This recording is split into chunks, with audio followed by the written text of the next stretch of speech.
தமிழக வெற்றி கழகத்தோட தேர்தல் பிரிவு பொதுச் செயலாளர் ஆதவ் அர்ஜுனா என்னோட உயிருக்கு ஆபத்து அப்படிங்கிற மாதிரி ஒரு பரபரப்பான தகவலை இப்ப சொல்லியிருக்காரு. சோ எதனால இப்படி சொல்றாரு, என்ன நடந்துச்சு அப்படிங்கறத பத்தி இந்த வீடியோல டீடைலா பார்க்கலாம். ஆதவ் அர்ஜுனா தமிழக வெற்றி கழகத்துல சேர்ந்ததுல இருந்து ரொம்பவே சூப்பரா வேலை பார்த்துக்கிட்டு இருக்காரு. இவரோட வேலை தளபதிக்கு ரொம்பவே பிடிச்சிருக்கு. இப்படிப்பட்ட சூழல்ல ஆதவ் அர்ஜுனாவோட ஆபீஸ் சென்னை ஆழ்வார்பேட்டையில இருக்கு. சோ திடீர்னு ஆதவ் அர்ஜுனா சென்னை டி நகர்ல இருக்க துணை ஆணையர் அலுவலகத்துல ஒரு புகார் கொடுத்திருக்காரு. அந்த புகார்ல ஆதவ் அர்ஜுனா என்ன சொல்லியிருக்காரு அப்படின்னா, சென்னை ஆழ்வார்பேட்டை பகுதியில் இருக்கும் எனது அலுவலகம் அருகே கடந்த ஜூலை 10ஆம் தேதி ஆயுதங்கள் கொண்ட சில மர்ம நபர்கள் வந்தனர். அவர்களது சந்தேகமான நடமாட்டம் பொதுமக்களிடையே அச்சத்தை ஏற்படுத்தி உள்ளது.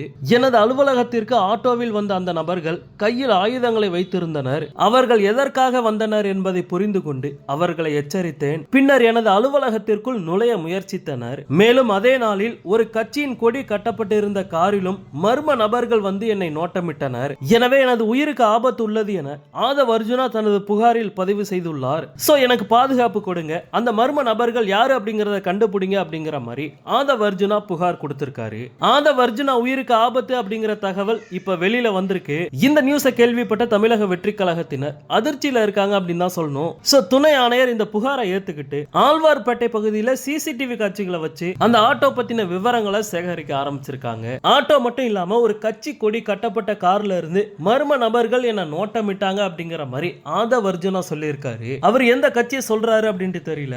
ஓகே நண்பா, ஒரு பிரபலமான கட்சியோட தேர்தல் பிரிவு பொதுச் செயலாளருக்கு இப்படி ஒரு சம்பவம் நடந்திருக்கு. இத பத்தி உங்களுடைய கருத்து என்ன அப்படிங்கறத கமெண்ட்ல சொல்லுங்க. தளபதியோட அப்டேட்டை மிஸ் பண்ணாம பார்க்க நம்ம சேனலை சப்ஸ்கிரைப் பண்ணி சப்போர்ட் பண்ணுங்க. நன்றி.